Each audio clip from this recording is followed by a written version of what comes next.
আমি এখন 0 পয়েন্ট লাইনে দাঁড়িয়ে আছি। ওমনে ভারতের সীমান্ত দেখো, ভারতের সীমান্ত।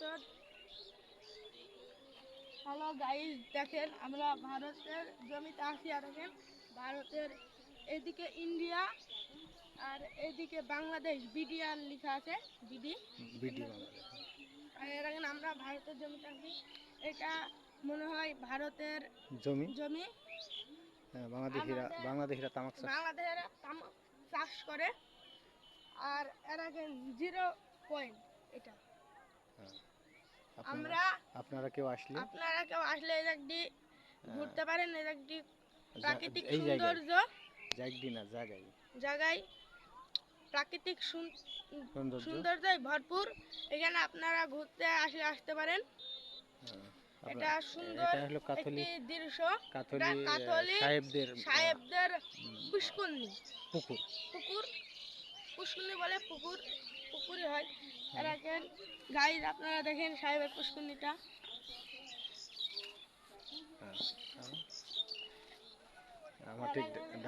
আজকে ঈদ, এখানে সবাই ঘুরতে এসেছে। দেখেন কত লোক।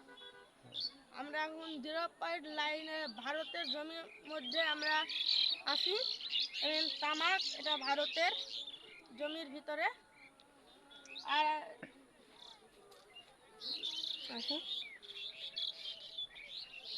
তাল গাছটা ইন্ডিয়ান। হ্যালো গাইস, এই তাল গাছটা ইন্ডিয়ার জমির ভিতরে, ওটা ইন্ডিয়ারই। আর ইন্ডিয়াতেও আজকে ঈদ হচ্ছে, সব ঘোরাফেরা করতেছে, আমরা দেখছি। আমরা একটু জুম করে দেখাই। আপনারা একটু জুম করে দেখেন। আর একটু জুম করে দেখেন ইন্ডিয়ার এই যে তার কাটা, এই যে জুম করে দেখছি তার কাটা। হ্যালো গাইস, এটা হচ্ছে ইন্ডিয়ার বর্ডার সীমান্তে সবাই ঘোরাফেরা করতেছে। বিএসএফ ছিল।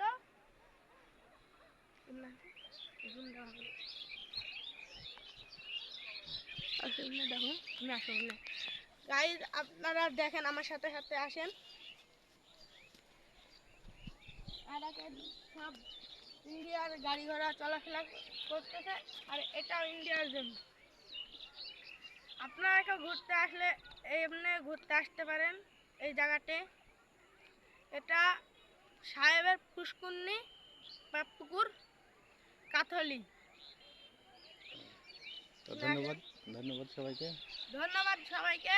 আমার ভিডিওটি বড় হয়ে গিয়েছে, আমি ভিডিওটি আর করব না। আপনারা সবাই ভালো থাকেন। ঈদ মোবারক।